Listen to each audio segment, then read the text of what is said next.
سلام به دستینی عزیزم.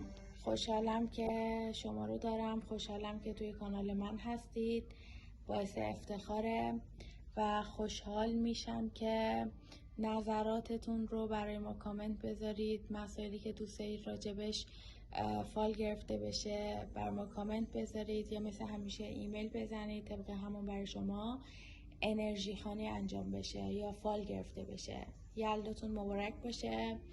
این فال الان مختص یلدا هستش. یلداتون مبارک باشه و لحظاتون پر از شادی و خوشحالی و تغییر تحولات زیبا و عالی. اینو بهتون بگم که فال ها کاملا جنرال هستش، خانم و آقا نداره و از هر تایمی که شما این ویدیو رو میبینید میتونه یک نشونه، میتونه یک پیام زیبایی رو برای شما به همراه داشته باشه. خوشحال میشم که ما رو به دوستانتون معرفی کنید، کانال ما رو سابسکرایب کنید که ویدیو بیاد براتون بالا و باز هم خوشحال میشم که نظرهاتون رو برای من کامنت بذارید و باز هم خوشحالم که شما رو دارم عزیزانم. خب این فال مختص شب یلدا هستش. نیت کنید عزیزان دل که من قهوه رو برگردونم.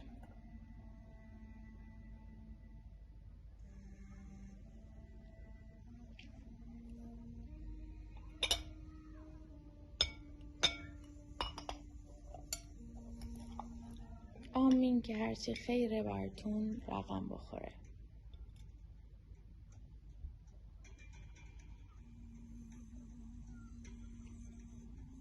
میدونید دیگه فال ها در واقع انرژی هستش، انرژی هم در جریان فال ها اخطار هستش. یک سری مسائل رو به ما یادآوری میکنه، یک سری مسائل رو به ما نشون میده که ما تو مسیر درست و تو مسیر بهتر قدم برداریم و در واقع اگر اخطاری خطری باشه حواسمون باشه و در امان باشیم. خب نیت کنید عزیزانم.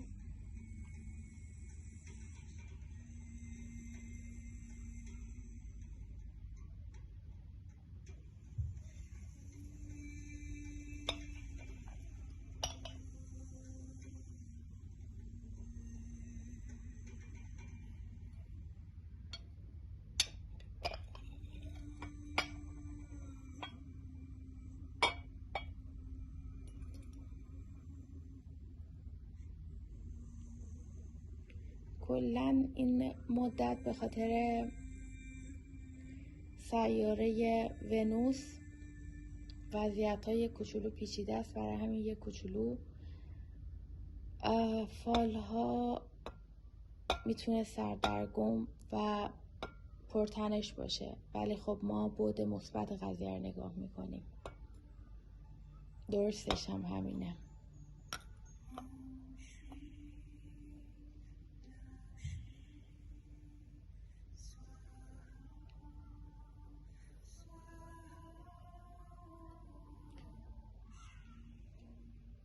اول از همه بهتون بگم که یک گره، یک مشکل ذهنتون رو درگیر کرده یا ذهنتون رو بخواد درگیر کنه، یک تیرگی افتاده، چیزی که زود گذر هستش و خیلی زود میره کنار. این در رابطه با هر چیزی هستش که فکرتون و ذهنتون رو درگیر کرده.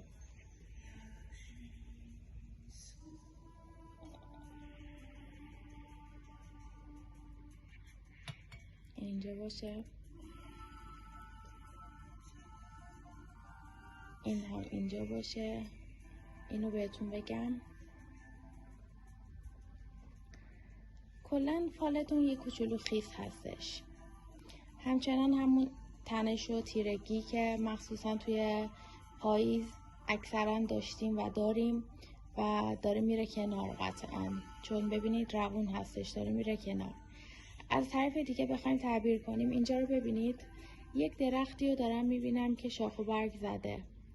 درختی که ریشه دار هست، شاخ و برگ زده، نماد شروع اتفاقات مثبت و تغییر تحولات مثبت از فصل جدید، از ماه جدید، از تایمی که این ویدیو رو میبینید تغییر تحولات مثبت و عالی بخواد روی کل زندگیتون به وجود بیاد که قطعا مثبت و روشن هستش. یک حالت اینجا یک حالت زرافه رو میبینید. این زرافه نماد رویا پردازی کردن در رابطه با آینده زندگی هستش. زرافه نماد خوشحالی و شادی هستش روی نیت قلبی زندگیمون، روی مهم نیت زندگیمون هستش و این زرافه چون که خارج از فال افتاده یعنی به سرعت و به زودی داره براتون رقم میخوره که عالی هستش. حرف اسمی ه جیمی یا ه جیمی، ه ج چه، خانم یا آقا بودنش رو نمیدونم، افتاده که از سمت این شخص یک خبر، یک صحبت خواهید داشت که براتون به روشنایی هستش. انگار خودتون منتظر هستید، منتظر یک خبر مالی، منتظر یک پول، ولی منتظرید ولی اونجوری که باید قدم بر نمیدارید یا پیگیر نیستید. بهتره که پیگیر باشید، با پیگیری خودتون طی 2 مرحله یا پولی که رقم 2 داره بخواد روی دستتون قرار بگیره که به روشنایی و مثبت هستش. یک دیدار با یک جمعی دارم براتون میبینم که روش خوشحالی هستش، دیداری که بعد از مدت‌ها بخواد باشه و براتون مثبت و عالی افتاده.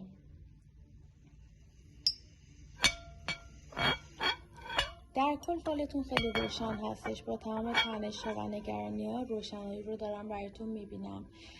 یک شاخ گاو براتون افتاده. شاخ گاو نماد ثروت، اندوخته مالی هستش، حالا چه برای خودت چه برای اعضای خانواده هستش. روی وعده 8 بعدا هفته یا ماه هستش بخواد یک پول بزرگی روی دستتون قرار بگیره که باهاش یک قدم بزرگی بردارید که عالی هستش. یک سند به نام خوردن هم براتون افتاده، زمان نداده ولی به روشنایی و عالی هستش. 2 تا راه و مسیر هم در پیش خواهید داشت، یا حالا یک مسیری رو 2 بار برین بیاین، یا یک راهی رو برین بیاین دوباره یک راه دیگه رو برین بیاین. 2 تا راه افتاده که باز هم به روشنایی هستش، یعنی خوبه، مثبته.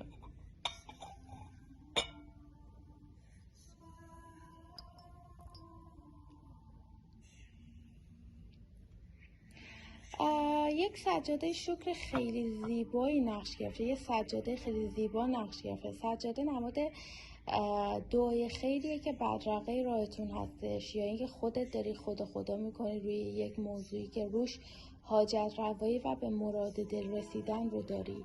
ببینید انتهای فال رو میبینید 2 نفری که همدیگر رو در آغوش گرفتن. میتونه روی بحث احساسی زندگیتون باشه، حالا روی یک دلگرفتگی، روی یک دلتنگی، روی یک ناراحتی. 2 نفری که بخوان بعد از یک تیرگی یا بعد از یک فاصله هر دو همدیگر در آغوش گرفتن که روش خوشحالی هستش. وسط این در آغوش گرفتن کلمه حتم رو میبینید.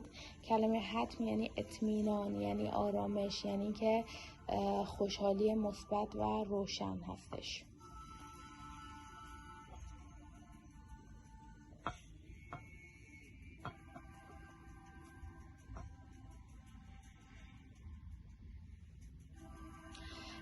در رابطه با یک ملک، یک سقف افتاده، حالا ملک میتونه باشه، محیط کاری میتونه باشه.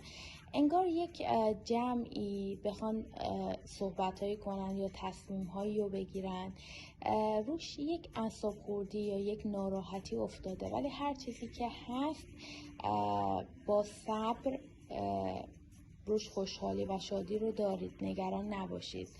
یا در واقع اینجوری بهتون بگم، اگر هم خودت سعی داری حرفی بزنی یا نظری بدی یا حتی صحبتی کنی، سکوت کن، چون به حل شدنش هست، فقط یه اعصاب خوردی رو پشت سر خواهید گذاشت.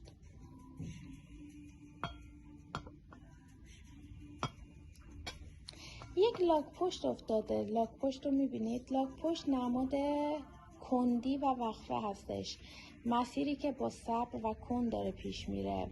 ولی این کندی و وقفه‌ای که افتاده در رابطه با هر چیزی که هست، چون راه اینجا براتون باز شده، با اون صبر، با این لاکی که حالا هست، راهی که داره به روشنایی و به مثبتی باز میشه. نگران نباشید. یک پس‌انداز و اندوخته مالی رو دارم براتون میبینم که طی 4 ماه تا برج 4 توی سال جدید یک قدم بزرگ، یک خرید بزرگ یا یک حرکت بزرگ رو بخواید انجام بدید که مثبت و روشن هستش. عزیزانی که توی رابطه احساسی هستن،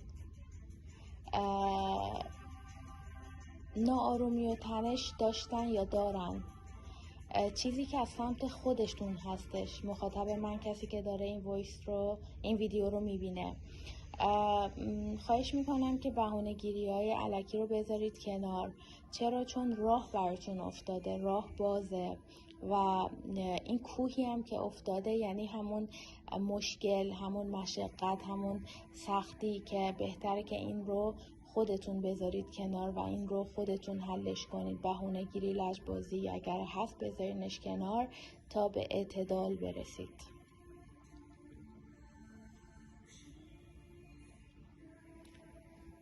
سعید، دستم خود رفت، سعید، سید، حسین، نمیدونم، همچین اسم، فامیلی، همچین شخصی یک راه، یک قدم بر شما برمیداره.